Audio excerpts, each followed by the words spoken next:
Hey guys, it's your captain speaking, and today I'm here to review One Piece Pirate Warriors 3. And yes, this only includes the PS3 and mainly PS4 releases of the game. I will not be reviewing the horrible PC version they released, or the Xbox and Switch versions.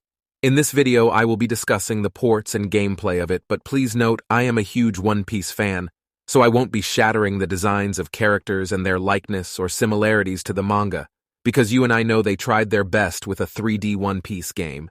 But now that's out of the way, this game is solely a beat-em-up game, or capture the flag game, or King of the Hill. The gimmick of gameplay is to have you run around the map and capture terrority until the boss comes out and gets beaten by you, which ends the missions. And despite it being kind of repetitive and kind of brainless, it's super fun to blast enemies across the map. And even if bosses are sponges at times, it's fun to use all your special moves on them. But you're probably wondering how it feels to move the characters around. And honestly, it's fun, until you realize how slow the camera moves to your movements, especially when your character auto-sprints after like 5 seconds of running. And if you ever played Hyrule Warriors or Fire Emblem Warriors, you'll feel right at home with this gameplay. Now that I've covered the gameplay, it's safe to say that it's not horrible if you're into beat-em-ups. But now let's talk about fidelity, or mainly the graphics, in which if you love kinda cel-shaded graphics, you're in for a treat, because the models they use look really good for a 3D One Piece game. And if you're an actual G like me, you probably waited and got the deluxe edition with all the DLC and add-ons for only $8.99 on sale, and can relish in relief knowing you didn't have to pay like $30 for an almost 8-year-old game.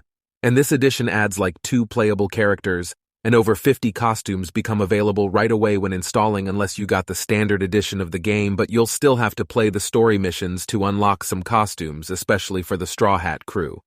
But now let's get serious here and talk about just how down bad the physics are in this game. Now I know Koei makes great breast physics, but compared to Hyrule Warriors or Fire Emblem Warriors, the breast's physics are absolutely striking and gorgeous, despite it being such a useless feature here. And if you think the female designs in One Piece are over-exaggerated, then this game won't change your mind, because almost every female character has these physics. But some can call it fan service. But I've heard no complaints online about this, and I don't have any complaints about it either. But now let's talk about something more serious about this game, especially like where to play it, because the amount of ports is crazy, because not even Pirate Warriors 1 and especially 2 got this many ports. But I'll be covering the PlayStation ports, in which the PS3 version runs at 720p and almost 30 FPS, but can run at 1080p when switching to a monitor that's newer than a 2014 TV. And the frame rate is horrendous when playing split screen, because if you use special moves, the frame rate drops, or if too many enemies are on screens, it dips really hard, and it feels like a slideshow when it happens. But if you didn't know, the USA version on PS3 has been delisted from the Play Store.